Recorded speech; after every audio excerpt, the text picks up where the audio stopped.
Assalamualaikum warahmatullahi wabarakatuh. Yang saya hormati Ibu Kepala Sekolah yang mewakili dan juga yang saya hormati Bapak Ibu peserta pengibasan modul 1.4 budaya positif di sekolah. Untuk saya adalah Semangat Putra sebagai calon guru penggerak angkatan 10 di Kabupaten Mojokerto. Pada sore kali ini mohon izin nanti saya akan memberikan sedikit berbagi praktek baik tentang budaya positif yang di sekolah. Di sini mohon izin bukan berarti saya berdiri di depan, berarti saya pintar bukan. Di sini saya ingin belajar dan sharing bersama-sama dengan panjenengan semua. Untuk profilnya akan saya tampilkan sebentar ya, akan saya tampilkan untuk slide PPT-nya.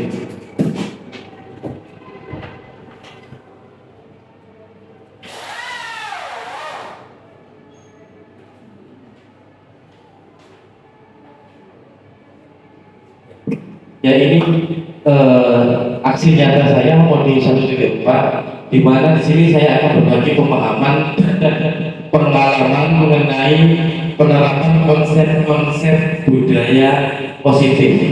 Ya, ini profesional. Sebelum kita memulai untuk kegiatan selanjutnya, sebagai bentuk rasa nasionalisme kita, mari Bapak Ibu kita bersama-sama menyanyikan lagu Indonesia Raya ini.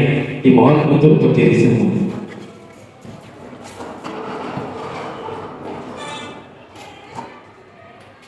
Maka menyanyikan Indonesia Raya dimulai. Indonesia itu lagu padaku, kisah lagu diri jadi pandu hidupku. Indonesia bangsaku, bangsa yang airku, marilah kita bersatu, Indonesia bersatu. Hiduplah tanahku, hiduplah negeriku, bangsaku, rakyatku semuanya. Bangunlah jiwanya, bangunlah badannya untuk Indonesia Raya.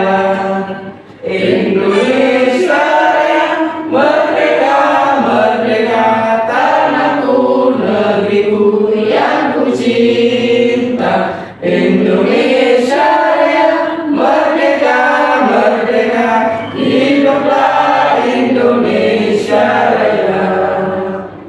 Indonesia Raya, merdeka, merdeka, tanahku, negeriku yang ku cinta. Indonesia Raya, merdeka, merdeka, hiduplah Indonesia Raya. Dimohon duduk kembali. Terima kasih Bapak Ibu telah menyaksikan Indonesia Raya.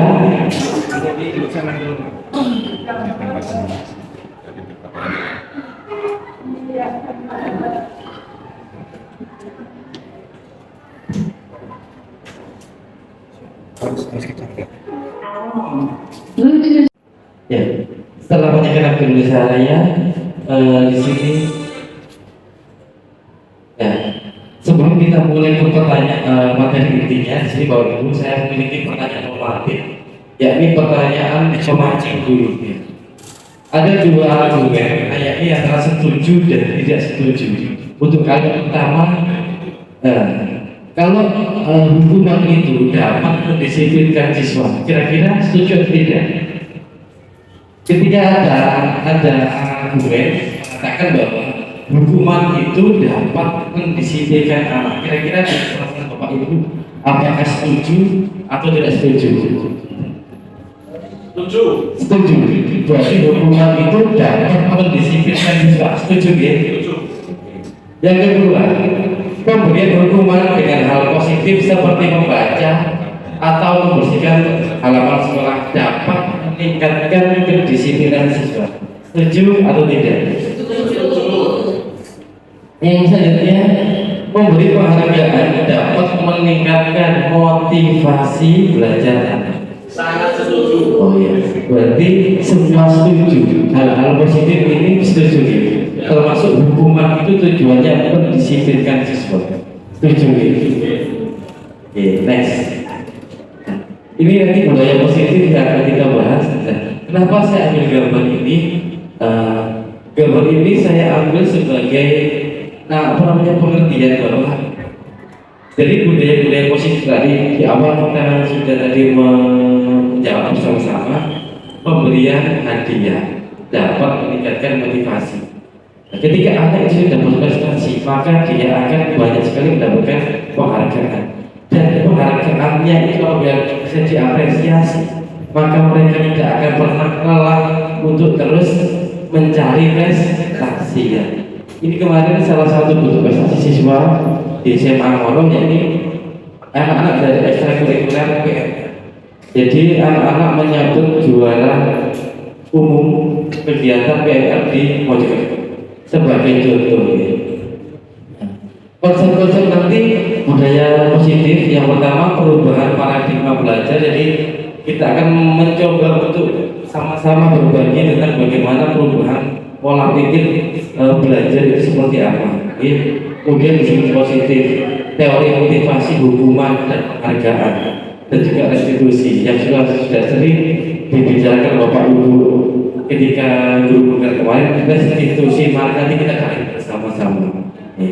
Kemudian keyakinan kelas, kebutuhan dasar manusia, 5 posisi kontrol, dan nanti juga ada tentang sertifikat restitusi. Ya, ini perubahan paradigma belajar. Ketika masih zaman kolonial Belanda, kita sebagai belakang mungkin pendidikan itu hanya diajari untuk berhitung dan menulis. Itu di gaya pemerintahan kolonial Belanda.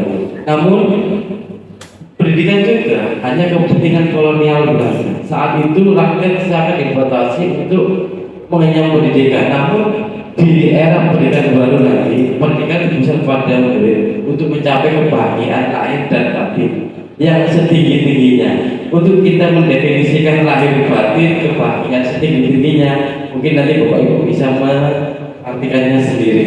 Karena orang itu kalau mau bahagia itu berbeda-beda. Ada yang saya bahagia ketika teman saya memberikan saya minuman saja, bahagia aja. Kadang ada yang orang gak bahagia, meskipun dia diberikan uang yang banyak, gak bahagia. Kadang-kadang kan bahagia orang itu berbeda-beda. Next, nah ini saya ambil dari Kemendikbudristek 2022 alas sedikit cuplikan pembelajaran yang berorientasi pada penguatan kompetensi dan pengembangan karakter yang sesuai dengan nilai Pancasila. Karena sekarang kita lagi booming-boomingnya P5 pelajar profil Pancasila, pembelajaran paradigma baru memastikan praktik pembelajarannya pusat pada murid. Ini mungkin juga ada perubahan. Kalau dulu guru sebagai pusat pembelajaran, namun seiring perkembangan ternyata paradigma itu salah untuk yang sekarang. Tapi kalau saya dulu sebenarnya ingin sekarang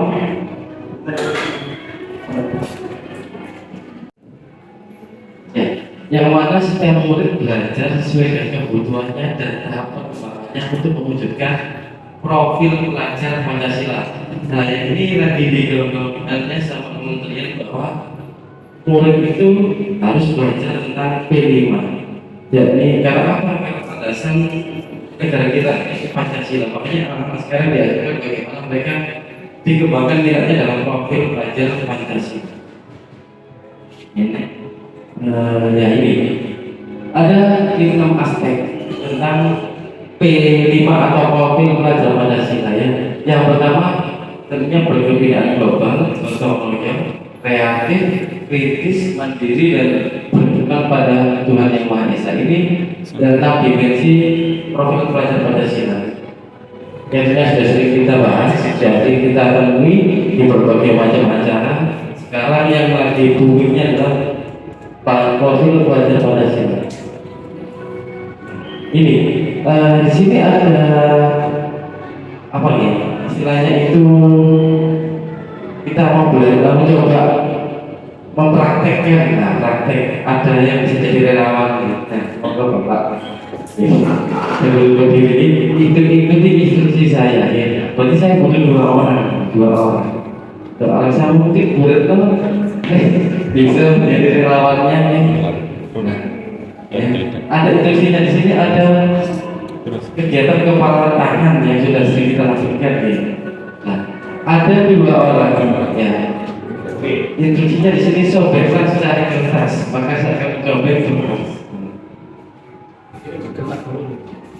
Belum ya. Tuliskan hal berharga yang paling berharga buat diri Anda. Tuliskan di sini. Ya, tulis yang paling berharga. Tulis ya. Ini tidak satu orang aja saya.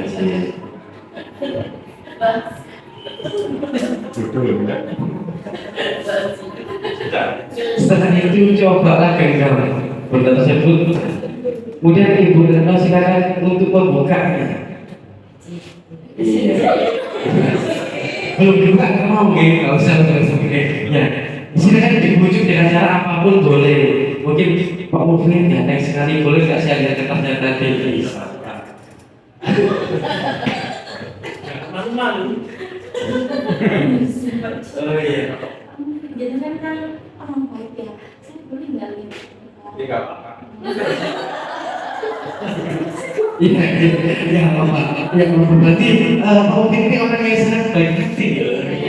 Padahal itu kalau benda yang sangat berharga bagi dirinya. Orang lain ngomong, saya boleh nggak? Oh mau nggak apa-apa ya. Berarti ada orang yang baik itu kan. Awal terus masuk ke kafe. Apa berharganya? Ya dibacakan. Apaan? Oh saya memang. Ya terima kasih sudah berkenan.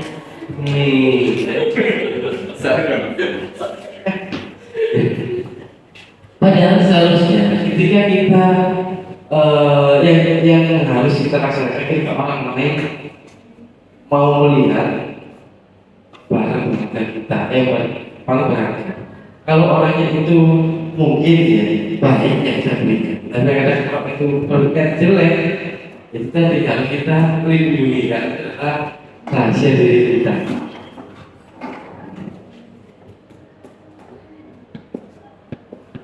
Nanti ada ilusi tentang guru mengontrol murid, membuat kritik dengan orang agar dia merasa bersalah, biar penonton positif, biar terus ilusi bahwa orang dewasa itu memiliki hak untuk memaksa. Ini yang terjadi. Jadi biasanya orang yang ilusi bahwa orang dewasa memiliki hak untuk memaksa. Ini beda jadi ketika ada namanya bullying. Jadi yang paling senior merasa dia paling hebat, dia bisa memaksakan hal apapun karena biasa merasa paling senior ya. Sebenarnya nggak boleh karena kita semuanya sama. Nah ini stimulusnya. Ada yang kadang merubah paradigma stimulus respon teori. Siapa sesungguhnya yang memiliki kontrol? Yang pertama kita mencoba merubah orang agar berpandangan sama dengan kita, ataukah kita berusaha memahami pandangan orang lain tentang dunia? Kadang-kadang ini yang paling betul untuk yang pertama ini yang pertama kita mencoba mengubah orang agar berpandangan sama dengan kita.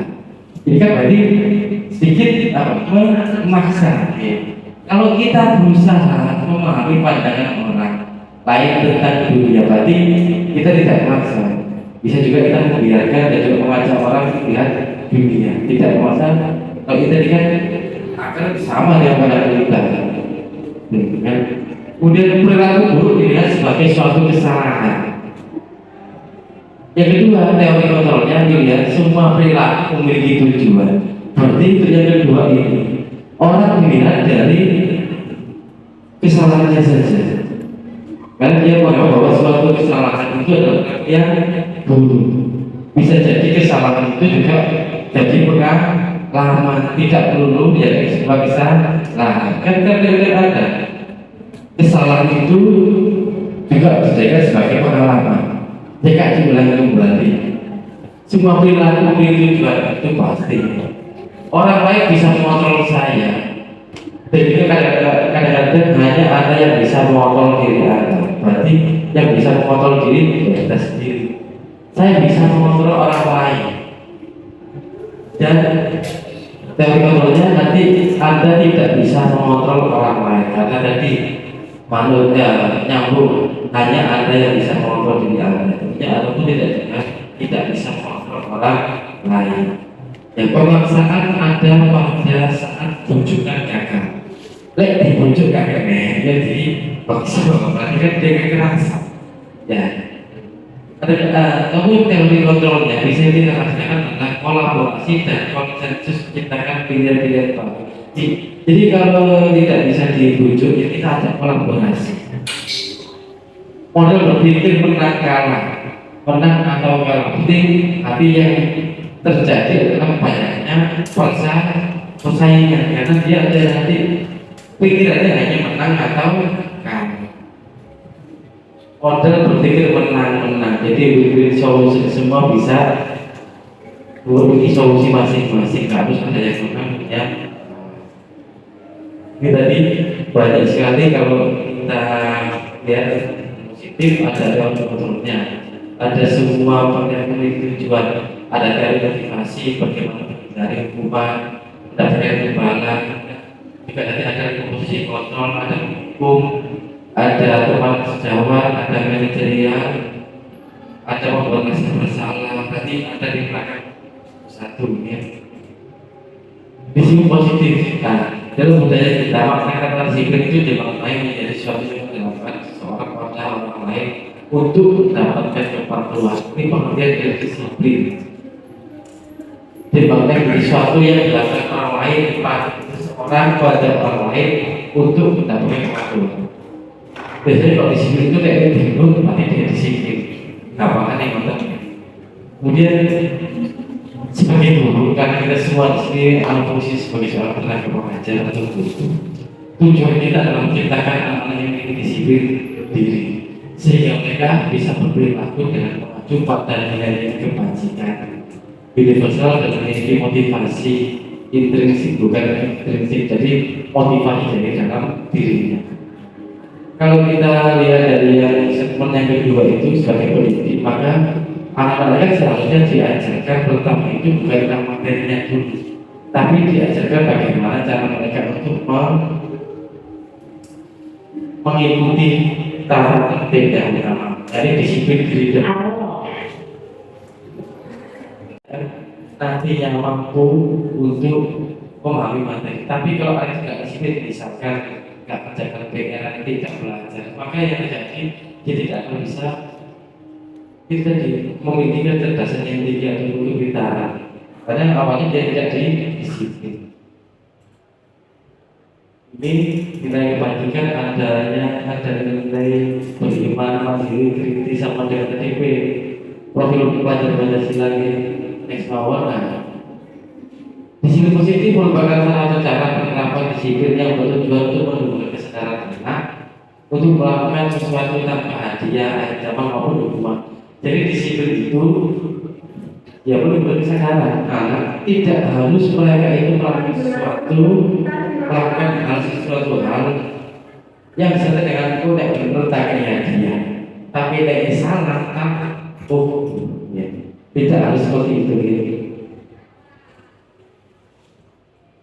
Tanpa harus dan ini motivasi pilihan manusia.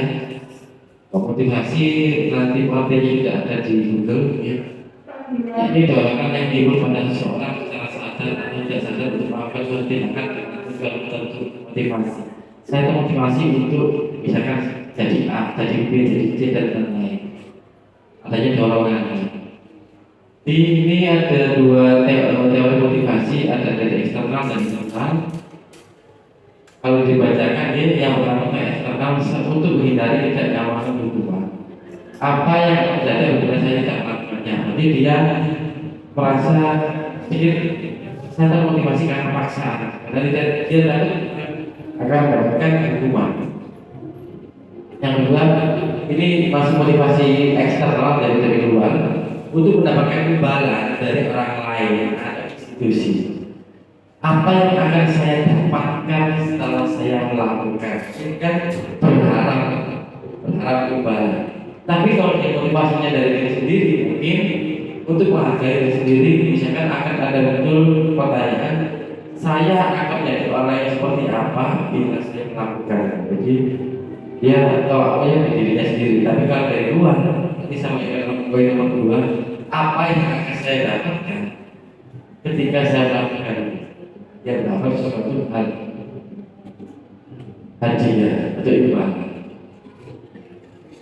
Ini merdeka menurut aja. Merdeka itu artinya tidak hanya terlepas dari perintah, kemudian dan akan tetapi juga cakap buat pemerintah diri sendiri. Jadi merdeka itu gak diperintah uang ini merdeka.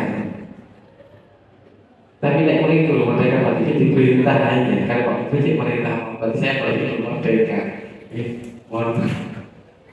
Ini cuplikannya Kiai Dewantara pada bukunya Konsepsi Pemikiran Kemerdekaan Sikap Merdeka. Saya ambil dari sana ini. Dihukum dan oleh penghargaan. Nah, ini nanti bahwa penghargaan berlaku sama dengan hukuman. Dalam arti lain meminta atau membujuk. Seseorang melakukan sesuatu untuk mempunyai suatu tujuan tertentu dari orang yang meminta atau membujuk. Beberapa yang terkenal akan ada faktor tergantung beberapa dampak di pemberian penghargaan.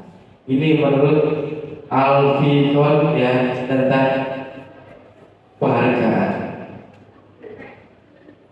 Di sini apa pertanyaannya? Dihukum oleh penghargaan. Nah ini sama-sama mari kita mau benar atau salah. Jadi kalau benar kita benar salah. Penghargaan menurunkan kualitas. Benar atau salah Bapak? Penghargaan itu menurunkan kualitas. Salah ya? Karena penghargaan ya akan meningkatkan kualitas. Penghargaan mematikan kreativitas. Salah. Kalau di awal benar semua, sekarang ini salah semua ya. Penghargaan mengurangi motivasi dalam dirinya dari dalam diri. Salah kan? Karena kalau orang lain diberikan penghargaan maka dia akan makin terpacu untuk memberikan hal-hal yang lebih bagus. Ini ada pengaruhnya jangka pendek dan jangka panjang. Penghargaan itu efektif jika kita menginginkan seseorang melakukan sesuatu yang kita inginkan dalam waktu jangka waktu pendek. Dan jika kita memberikan penghargaan lagi dan lagi. Halo.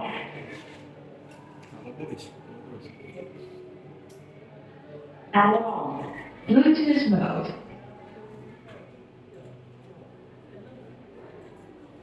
Jika kita menggunakan penghargaan lagi dan lagi, maka orang tersebut akan bergantung pada penghargaan yang kita berikan, sehingga dia kehilangan motivasi dari dalam dirinya. Jadi penghargaan itu boleh diberikan, tapi jangan selalu diberi penghargaan. Karena apa? Kadang-kadang orang itu tergantung.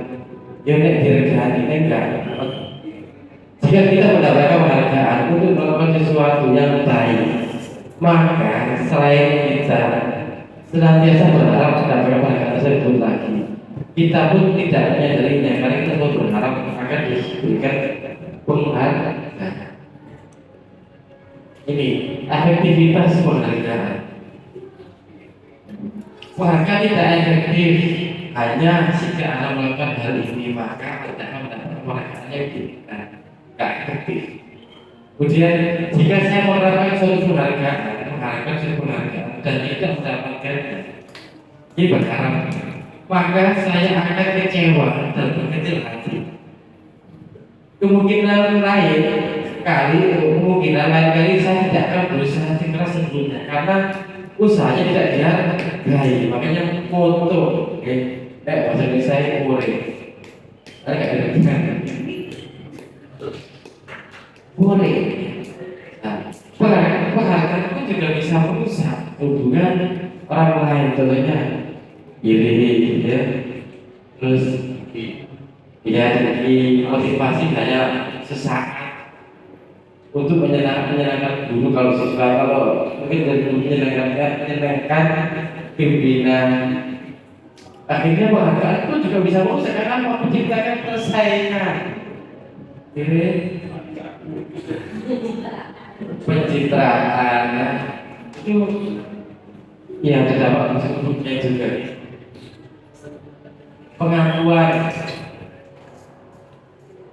Pengakuan adalah atau apresiasi adalah penilaian positif yang diberikan seseorang terhadap orang lain, atau bisa juga terhadap sesuatu yang dia kerjakan.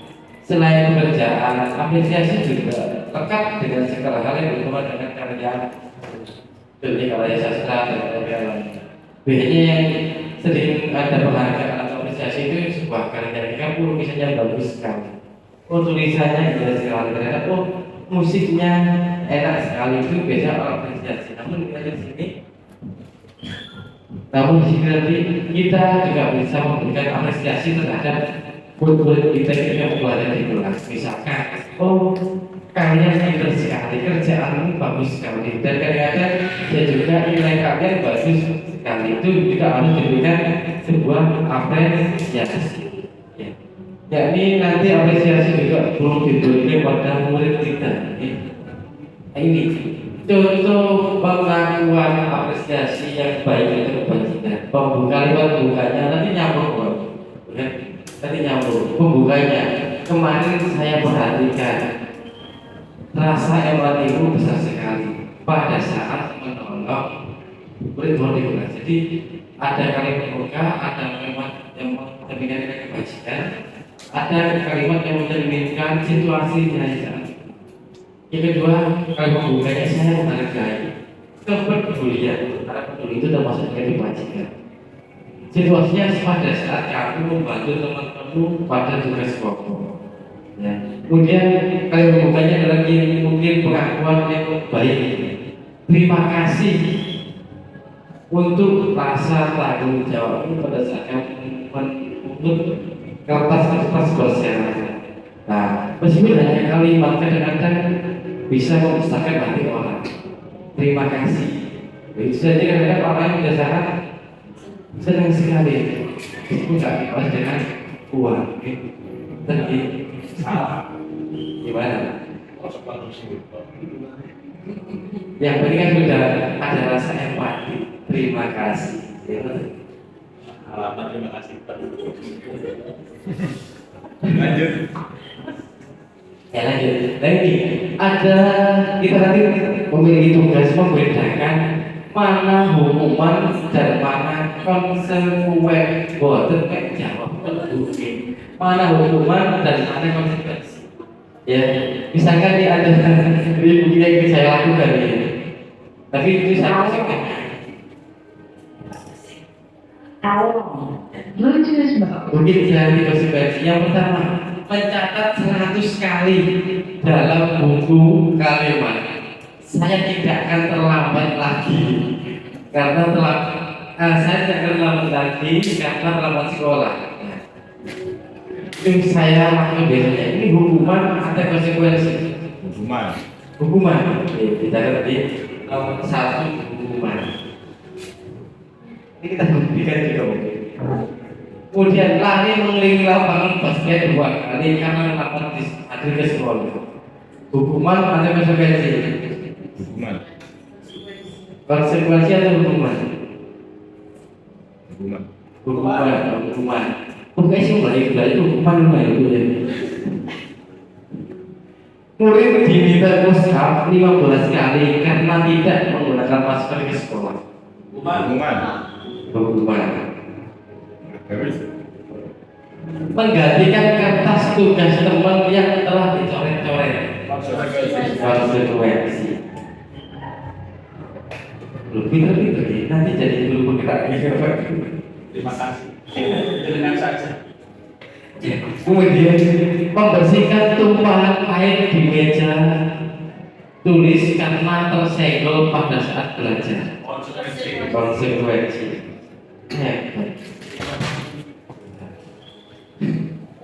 Murid disuruh untuk mengenakan sepatu sehari di sekolah karena tidak mengenakan sepatu hitam. Soalnya jelas. Iya. pemilihan sepaksa ya. Masuk dulu dia sepaksa. Nah, mungkin itu maksudnya ya. Berarti ini Ambigu, warna namanya dia itu hukuman. Kemudian lari mengelilingi lapangan basket 2 kali karena terlambat 10 menit untuk pembelajaran olahraga. Hukuman. Iya, hukuman, konsekuensi 2 hukumannya ada ini 4, 5 dari 5 dan cek ini. Yang pertama hukuman yang membawa itu konsekuensi. Ini masalah paling bawah karena mungkin sebelumnya sudah membuat peraturan. Nah, makanya kadang kita di sini ada miskonsepsi yang perlu sekali kita untuk sama-sama diskusi. Karena mohon maaf, saya dapat memilih ini tidak termasuk tim taktik di SMA Allah. Jadi kali itu kadang-kadang kalau seperti ini saya bingung. Apakah yang kita bilang bukan itu hukuman ataukah konsekuensi? Ya kemarin pun juga sama. Saya sering juga berdebat dengan teman-teman ketika di pendidikan berpengaruh. Apakah saya salah ketika saya menerapkan atau memberikan reward? Reward itu tidak hanya hadiah, perlakuan pun juga sama. Ketika aku memberikan hal yang mungkin benar dan salah. Contohnya, anak berangkat jam 7.15, padahal jam 7 sudah masuk. Apakah saya hukum? Boleh dia bilang, iya Pak itu hukuman, tapi saya juga bilang, enggak Pak, ini konsekuensi Pak. Kenapa? Di awal kita tidak mengkonsep peraturan yang sudah dijelaskan bahwa masuk saya orang paling akhir jam 7. Jika dia 7.15 maka dia harus diberikan sebuah konsekuensi. Meskipun hanya menulis bahwa saya tidak akan terlambat lagi 1 kalimat, tapi kalau orang lain tidak jadi hukuman sudah benar. Tapi kalau sebuah konsekuensi untuk mendiskusikan anak sudah jadi digunakan untuk sebuah konsekuensi. Termasuk juga itu lari meliling lapangan bola, basket, terlambat dari sekolah. Mungkin kita bisa menghindari hukuman kalau kita sudah menerapkan namanya keyakinan sekolah atau keyakinan kelas. Jadi nanti di awal untuk menghindari hukuman kita berikan keyakinan bersama kepada anak. Bisa didik dan juga untuk pihak sekolah bahwa termasuk wali kelas, orang tua, murid pun juga sama.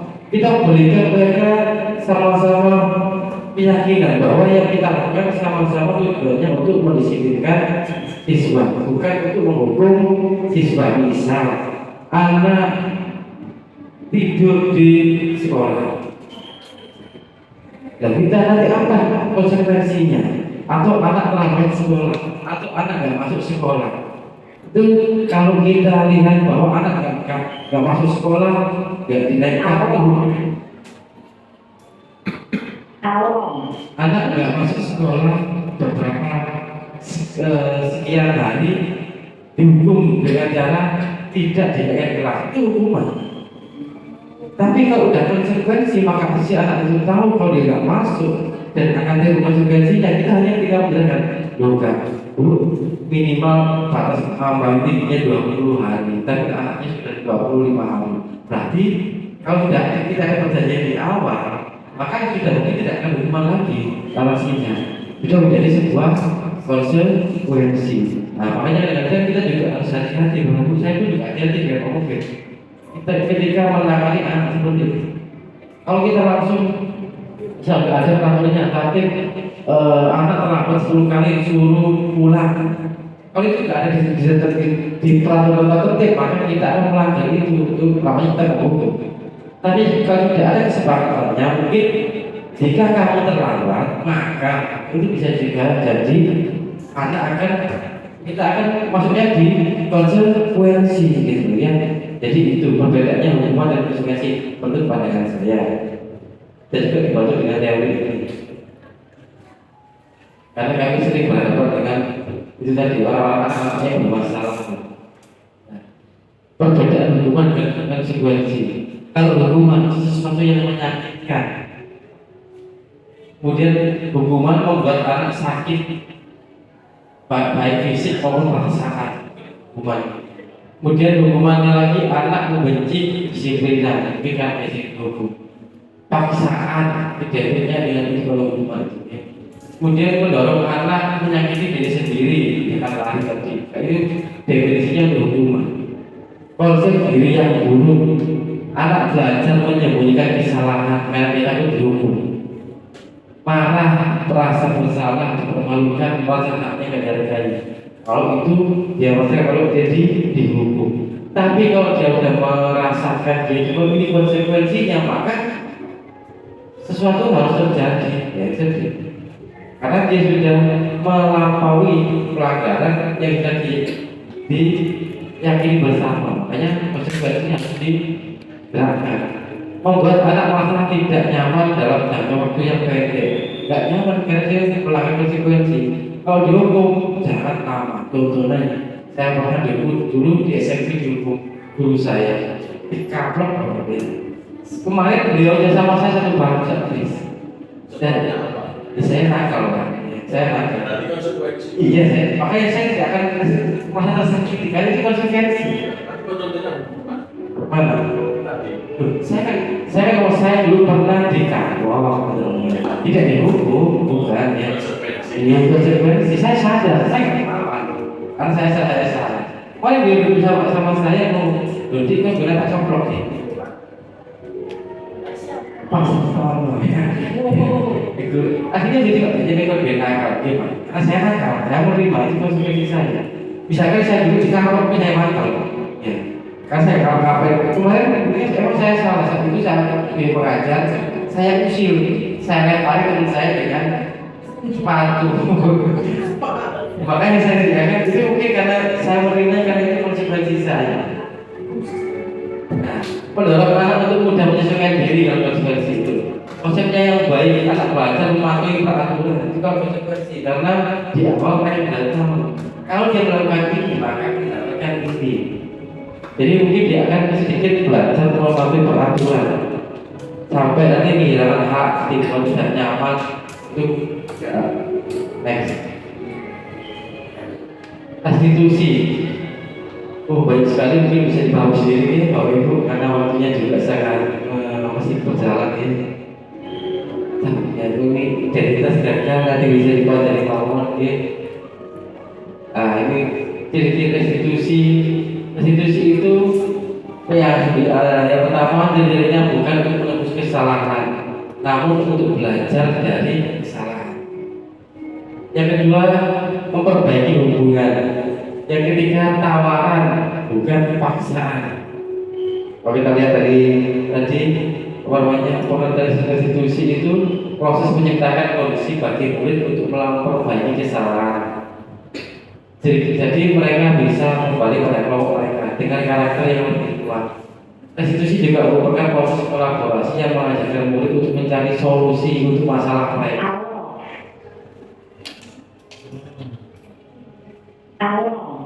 Bluetooth mode. Yang untuk masalah mereka dan memantau murid berpikir tentang orang seperti apa yang ingin mereka jadikan, orang seperti apa yang mereka ingin menjadi, dan bagaimana mereka harus memperlakukan orang lain.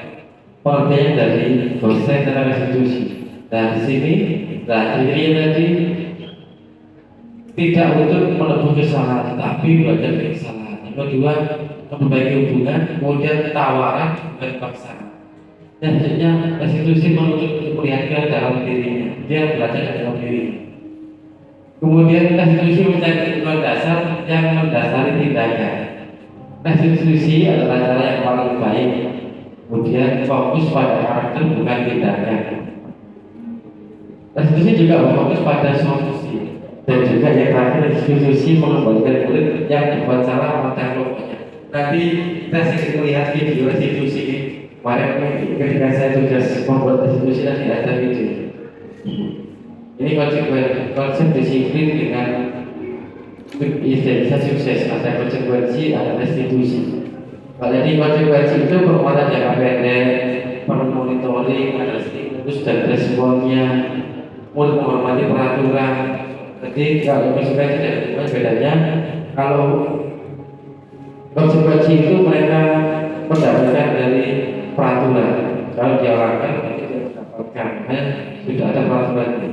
bila waktu untuk berbagai kesalahan konsekuensi. Nah, restitusi satu murid bertanggung jawab atas perilakunya. Ini restitusi. Kemudian fokus pada memecahkan masalah jangka panjang. Murid juga mengemani dirinya dan orang lain. Ada teori kontrol, memegang dirinya atau mengontrol dirinya. Dan yang kelima, murid bersemangat memperbaiki kesalahannya karena dia direstitusi dan diajak untuk merestitusi. Ada 3 tahap. Ini perbedaan hukuman, konsekuensi, restitusi. Mungkin contoh kasus pertama, murid disuruh berdiri di depan kelas selama 15 menit, kayak dihukum. Kalau di konsekuensi, guru memberikan konsekuensi untuk berada di kelas saat jam istirahat berlangsung. Karena yang terlambat sama-sama. Kalau kasusnya ada anak terlambat di kelas, kalau dihukum mungkin dia disuruh berdiri. Kalau di konsekuensi mungkin dia harus tetap di kelas saat istirahat. Namun ketika direstitusi, guru menanyakan, ya keyakinan kelas dan keyakinan kelas. Nah ini mungkin yang sering kita laksanakan di bawah itu. Kemarin kita observasi membuat suatu keyakinan kelas. Nah, mengapa tidak peraturan saja? Mengapa harus keyakinan kelas? Untuk mendukung motivasi intrinsik kembali ke nilai dan keyakinan, lebih menggerakkan seseorang daripada mengikuti serangkaian peraturan. Jadi kalau peraturan itu biasanya bersifat wajib, diatur, harus dilakukan. Tapi kalau keyakinan itu berasal dari kita sendiri. Jadi mengapa kita memiliki peraturan harus menggunakan helm bila menarik kendaraan roda 2? Mengapa kita memiliki peraturan 3M? Menggunakan masker, mencuci tangan, dan jaga jarak. Mengapa kita memiliki peraturan harus datang waktu pada saat mengikuti pelatihan? Ini kalau ada aturan, peraturan. Tapi nanti kalau keyakinan, baik. Nah ini ada contoh nih, kesepakatan kelas. Kami guru dan murid yang saling menyayangi, mungkin ya kan ini kesepakatan kelas. Jadi di kelas tidak ada perbedaan karena kita sudah bersepakat untuk saling menyayangi.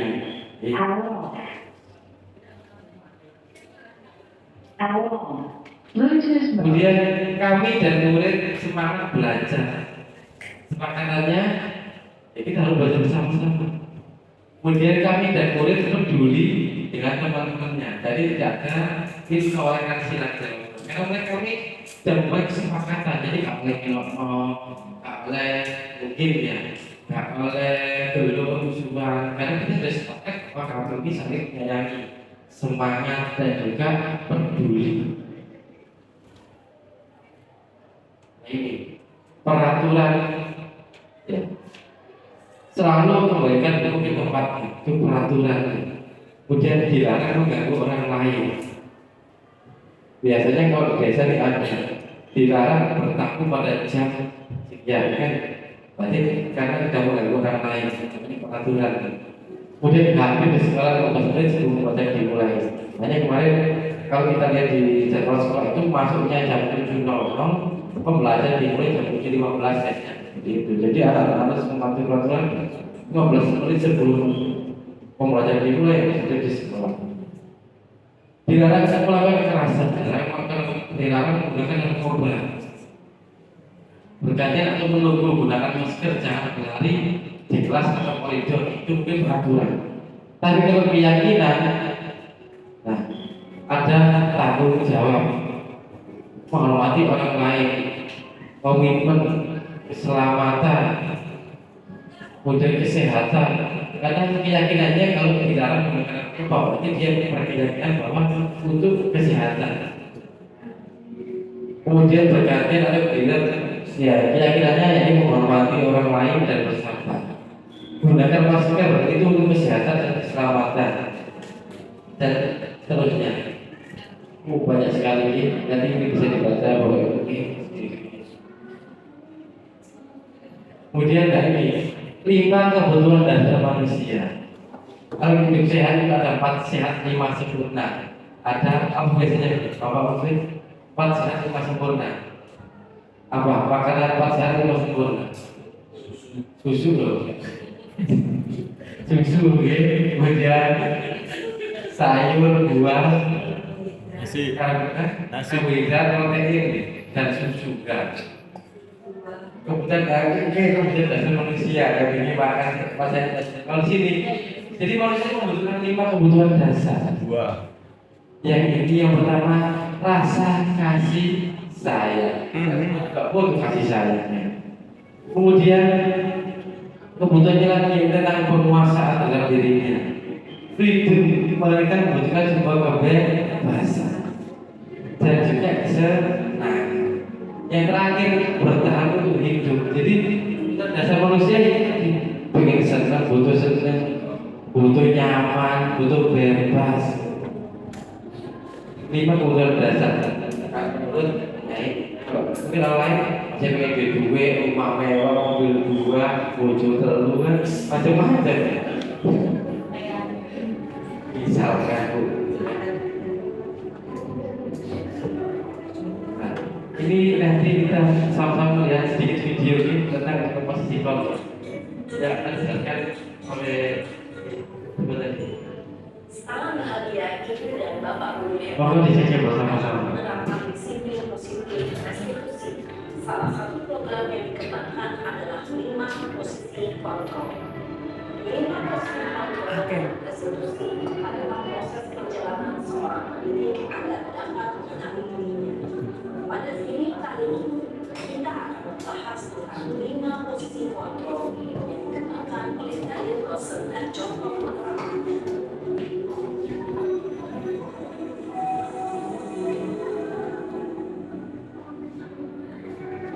Posisi kontrol itu adalah 1. Posisi pembunuh. 2. Posisi pembuat rasa bersalah. 3. Posisi tenang. 4. Posisi pemantau. Sini kamu. Selalu terlambat. Kamu deh, pasti terlambat. Saya Apa coba? Alasan kamu apa lagi? Kapan sih kamu tidak terlambat? Malas sekali ya kamu jadi anak. Dasar pemalas. Gak kapok-kapok sih kamu. Sudah berapa kali terlambat? Sana, kamu keliling lapangan basket 2 kali. kenapa saya harus keliling lapangan basket, Bu? Kenapa? Kamu ngelawan ibu? Berani-beraninya jawab. Sudah terlambat, masih berani jawab pula. Sekarang, keliling lapangan basket 5 kali sekalian. Biar kapok. Cepat. Pergi sana ke lapangan basket. Posisi pemukul biasanya berbicara dengan nada tinggi, menghardik, menunjuk-nunjuk, menyakiti, dan mendidik. Pukulan bisa berupa fisik maupun psikis. Ibu dan bapak guru hebat. Dampak yang terjadi pada murid ketika guru berada pada posisi memukul adalah murid cenderung akan memberontak, bahkan menyimpan dendam.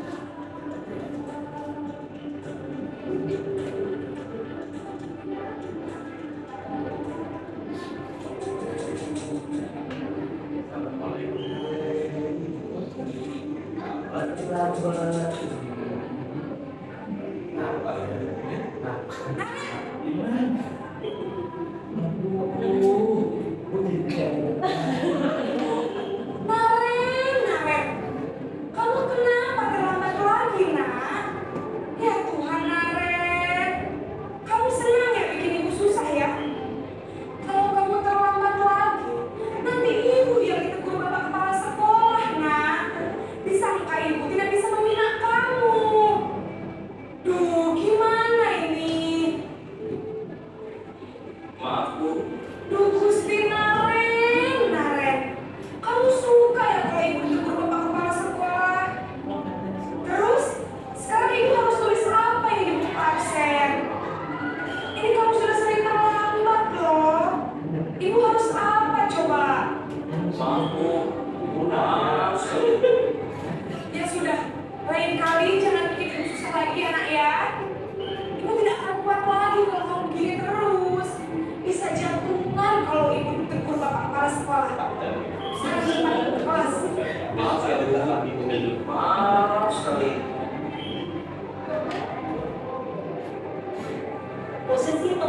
merasa bersalah, berbicara dengan nada tenang, cenderung lembut. Namun kata-kata yang diutarakan membuat murid merasa menjadi orang yang gagal, memandang buruk dirinya sendiri, merasa tidak berharga, dan tidak sanggup membahagiakan orang lain. Ketika guru mengambil posisi membuat rasa bersalah, murid akan menganggap dirinya yang bersalah dan ia akan menyimpan emosi negatif tersebut di dalam dirinya.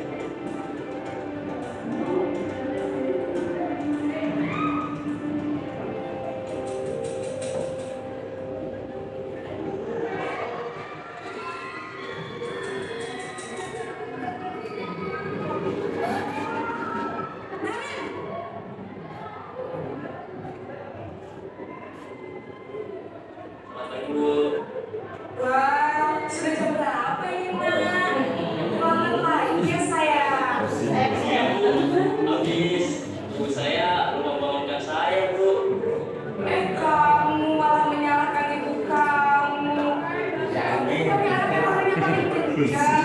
Kok terlambat sih? Iya Bu, saya memang terlambat bangun tadi. Jadi biarpun saya lari kencang, tetap gak kejar Bu. Ya sudah sana. Nanti lain kali larinya lebih kencang lagi ya. Biar gak terlambat lagi. Bikin seneng ibu. Demi ibu. Bisa kan? Bisa lah Bu. Ya sudah sana masuk kelas. Ibu beresin urusan absen kamu. Kamu ini ada saja. Dalam posisi teman, guru berbicara dengan nada suara ramah, akrab. Jadi bersinar guru untuk menjaga suasana tetap santai. Murid akan merasa senang, aman, dan akrab dengan guru. Identitas yang dicipta adalah identitas sukses atau berhasil. Namun, perlu diingat, karena ini masih lingkungan eksternal, maka ada faktor ketergantungan dari murid kepada orang tertentu. Di sini, guru absennya, sehingga di lain waktu, murid bisa berperilaku baik, namun hanya kepada orang-orang tertentu saja.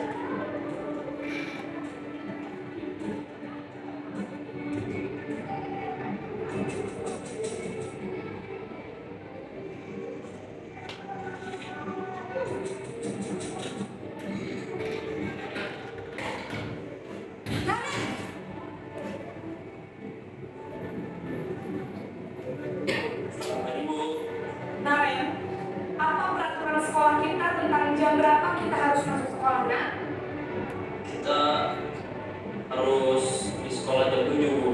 Iya betul, sekarang sudah jam 7.20. Naren sudah tahu konsekuensinya jika terlambat hadir. Paham Bu, saya harus tinggal kelas pas jam istirahat selama 20 menit. Iya benar, konsekuensinya demikian. Jadi nanti jam 9.30 pas istirahat, kamu harus tinggal di kelas, kerjakan tugas tambahan untuk ketertinggalan kamu, ya? Baik Bu. Posisi pemantau mengandalkan penghitungan atau data untuk mengontrol murid. Guru mengarahkan murid berdasarkan peraturan dan konsekuensi. Seorang pemantau menunjukkan bahasa tubuh dan ekspresi wajah yang datar dan cenderung formal.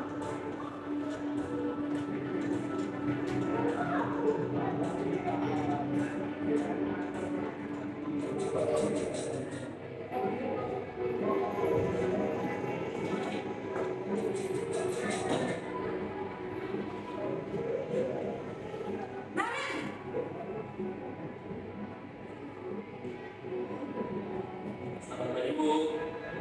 Selamat pagi, Naren. Maaf Bu, saya terlambat. Iya, sekolah masuknya jam 7, sekarang sudah jam 7.20. Jadi sekarang bagaimana nih, Naren? Maaf Bu, saya lupa setelah alarm saya semalam. Baiklah, menurut kamu, keyakinan sekolah yang mana yang perlu kamu tingkatkan? Menghargai diri sendiri dan orang lain mungkin ya Bu. Setuju. Jadi, apakah Naren meyakini prinsip saling menghormati tersebut? Iya Bu, saya meyakininya. Apakah Naren bersedia memperbaiki masalah keterlambatan ini? Bersedia Bu. Bagaimana kamu akan memperbaiki masalah keterlambatan ini?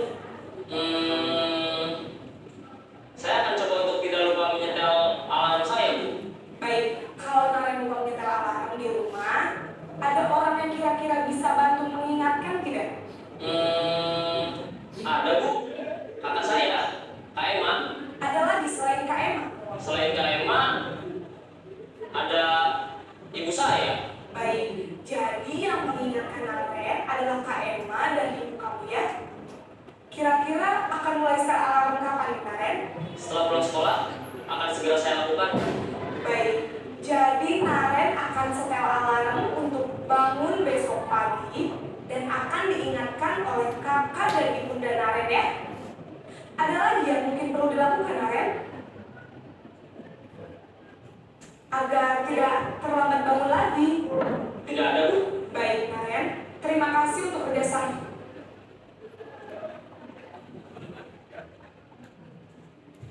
Kamu, sekarang kamu harus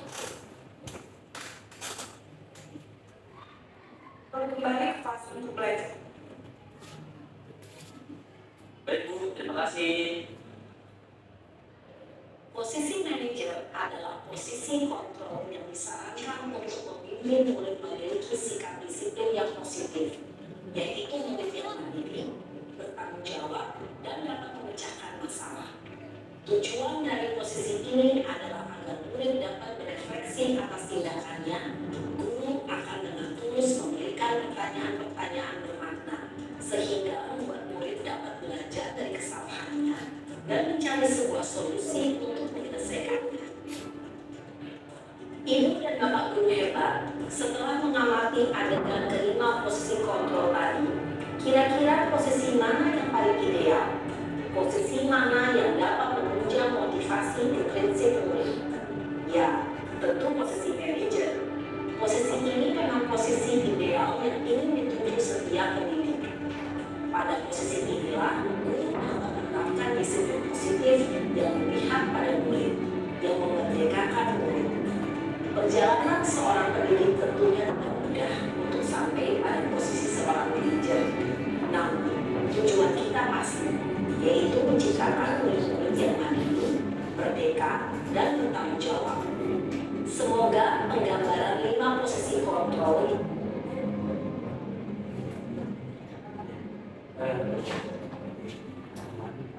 Alarm.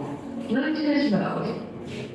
Ibu tadi sudah melihat di video tentang bagaimana cara di posisi kontrol menjadi guru. Kadang kalau kita lihat yang posisi yang pertama tadi, penghukum, waduh, anak datang ke rumah. Ya, jadi dia biasanya mengeluarkan kata-kata yang keras atau hukuman. Pembatasan bersalah pun masih sama. Jadi untuk anak-anak di SMA mungkin kalau kita kan di memantau dan manajer, kan di situ mengajak anak-anak untuk sama-sama berintrospeksi apa yang tadi dan ini sama tadi yang pernyataan tentang manajer, penghukum, memantau teman dan pembatasan bersalah. Saya kecewa sekali itu orang berkuasa bersalah. Penghukum, kamu tidak pernah benar. Teman, ayolah lakukan demi sampai dari generasinya. Nah ini tadi segitiga institusi itu tadi saya sudah jelaskan ketika cara yang pertama validasi kebutuhan atau stabilitas dan juga meningkatkan keyakinan. Ini untuk menstabilkan identitas atau berkata berpecah itu hal yang manusiawi. Tidak ada manusia yang sempurna. Pak saya pun juga membuat rasa besar, pernah melakukan salah. Kita pasti bisa menyelesaikan permasalahan ini. Yang lainnya, Bapak atau Ibu yakin bahwa kita tidak tertarik untuk mencari tahu siapa yang benar dan siapa yang salah. Kemudian kalau kamu menyalahkan dirimu sendiri terus, apakah kamu akan bersikap baik pada diri sendiri? Nah ini paling tentang keyakinan, validasi dan juga stabilitas di segitiga restitusi. Nah, ini sebenarnya ada contoh penerapan segitiga restitusi yang dulu saya lakukan. Ya, nanti dilihat aja di YouTube Bapak Ibu. Nah, di YouTube sudah ada juga tentang demonstrasi seksual disiplin positif. Basic dari itu saya next mau. Nah, ini tujuan dari pertama positif adalah agar terbentuknya murid-murid yang berkarakter disiplin, satu, jujur, peduli, bertanggung jawab, dan berpegang belajar sebanyak banyak sesuai dengan standar kompetensi lulusan yang diharapkan. Nah, sudah di sini. Terima kasih dan semoga apa yang kita pelajari bermanfaat ini bisa menjadi manfaat bagi diri kita sendiri dan orang lain. Nah, akhir sekian, banyak ada pertanyaan bisa disampaikan ya. Saya sekian, mohon maaf. Assalamualaikum warahmatullahi wabarakatuh. Ada pertanyaan?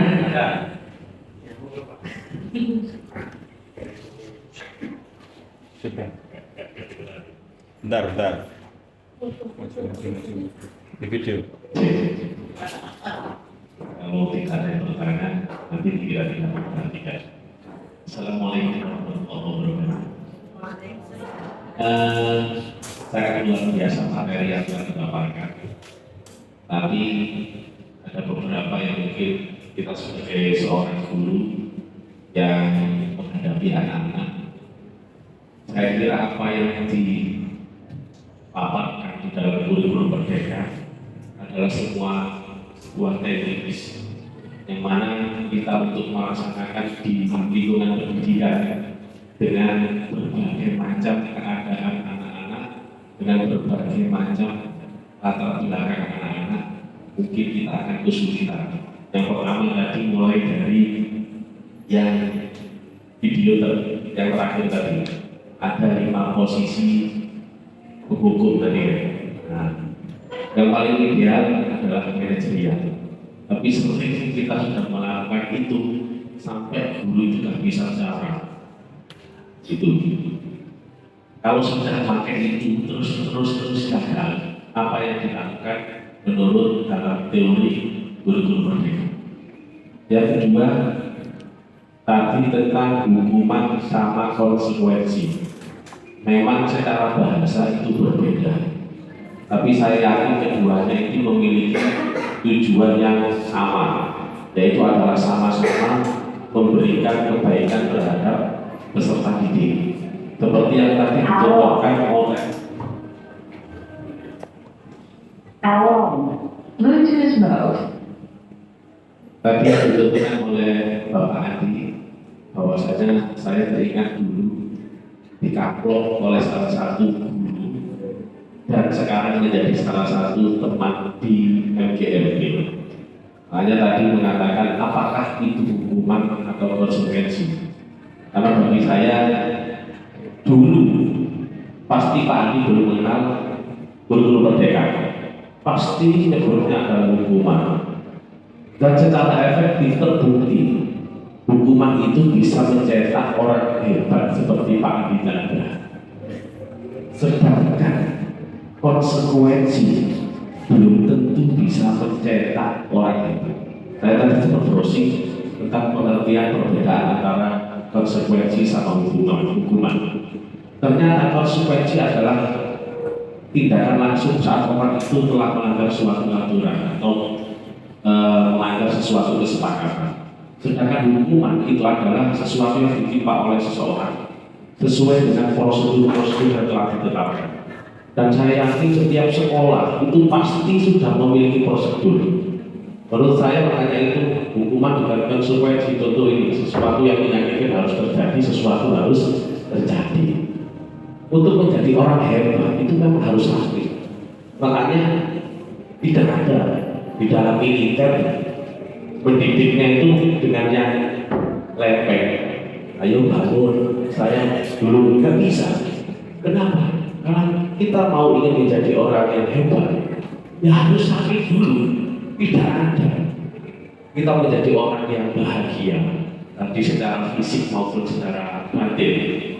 Lalu kita tidak pernah merasakan yang namanya sakit. Orang itu bisa merasakan nikmatnya makan saat orang itu lapar, saat orang itu kenyang, makan itu tidak ada rasanya apa-apa. Bahkan kita sudah tidak nafsu makan, ya kan? Nah makanya bagi saya salah satu ini yang mengganjal dalam pikiran saya setuju memanusiakan orang, memanusiakan anak, berpihak kepada siswa. Tapi yang saya tekankan adalah anak-anak harus ada proses. Nah untuk menjadi orang yang berkarakter, yang pertama itu memang harus dipaksa. Yang kedua adalah terpaksa. Yang ketiga adalah terbiasa.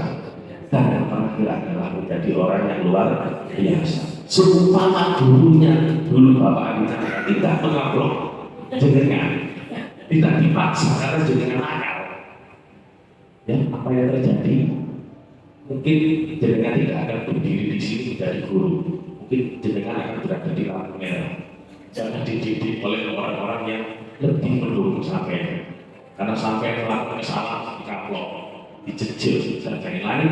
Jika sampai tahu saat saya melakukan kesalahan konsekuensinya seperti ini, maka saya ingin menjadi orang baik, maka timbul orang hebat seperti Bapak Adinda. Tepuk tangan untuk Bapak Adinda. Assalamualaikum warahmatullahi wabarakatuh. Saat ini wahai pertanyaannya, yang tanya sampai dulu ya. Mungkin yang kedua Bapak tadi itu sedikit menjurus ke pernyataan. Ya Pak, mungkin yang kedua tadi, apakah itu hukuman atau konsekuensi yang saya terima dari semasa masa lalu saya? Ya Pak, saya dulu tidak mengenal yang namanya konsekuensi. Yang saya tahu itu banyak lama-kelamaan akhirnya saya juga berpikir sekali, dan beliau pun sekarang itu juga mengakui bahwa dia itu salah. Beliau mengakui banyak tersebut kontrol, banyak ilah bentuknya kalau sudah dihukum tapi tahu. Jadi sekarang saya berani bertanya, Bapak dulu tujuannya Bapak apa saya apa? Dia menjelaskan, aku gak tegon nih kalau saking kon kebacut, gitu. Berarti saat itu kenapa saya dihukum ya? Mungkin guru itu sudah sering sekali, bisa dikeluarkan bajunya di kantor. Kedua dijahat, ketiga diingatkan, empat ditindak. Sama dengan kita mungkin ya, kita sekali terlambat, iya masuk kuis. Ini terlambat nih, kok bisa hasil begini sih? Ketika pulang, karena mungkin kalau orang sudah dihukum berarti dia sudah sering sekali beberapa kali atau bahkan mengulanginya lagi kesalahannya itu boleh dihukum. Masa saya sekarang sadar, oh iya harus berdasarkan konsekuensi dulu. Jadi lebih jahatnya konsekuensi itu sama dengan hukum. Cuma dengan cara dia dihukum dengan peraturan, bukan dengan itu. Kalau hukuman itu biasanya sifatnya memaksa, tapi kalau konsekuensi dia terpaksa kan melanggar. Kalau dihukum kita yang memaksa, tapi kalau di konsekuensi sudah ada aturan jelas sepakat. Makanya kalau dia melanggar itu maka dia akan mendapatkan apa? Sama halnya ketika dia kalau sudah berbuat baik dia akan mendapatkan apa? Mungkin itu akan lebih enak didengar dan dilakukan daripada dihukum. Coba ya. Dari saya. Kemudian yang tadi tentang apa tadi? Kegagalan itu teori kontrol ya. Oh iya, teori kontrol. Posisi kontrol. Ya. Kalau di posisi pertama mungkin menghukum. Beda. Kenapa kok manajer gitu? Ya, karena itu mungkin yang lebih bagus. Kenapa saya lebih bagus? Kalau di yang pertama tadi seakan kamu jalan sekali dan sentak itu aku cara sentak. Sekarang kita banyak dilindungi oleh komnas yang membuktikan bahwa anak itu adalah aset, ya kan? Ya, mau nggak mau, Pak, suka nggak suka, kita emang sekarang lagi diberikan suatu kemudahan oleh Allah yang Maha Esa, kan? Ya, ini apa? Bonus demografi, Pak. Makanya kenapa kok digantung-gantungkannya ini anak? Padahal kalau kita pikirnya salah ya, anak kan dia keras, tidak akan terbentuk mentalnya. Kalau ini contohnya di militer, mungkin militer itu gak jadi anak lagi dia, sudah jadi dia dewasa. Kalau di masalah anak kita kerasi, Pak, dia akan ingat selalu sampai nanti. Jadi sekali dia merasakan, ya, sekali dia merasakan, maka dia akan selalu teringat. Itu dari saya nih, sekian nih sudah jelas Pak Mufid.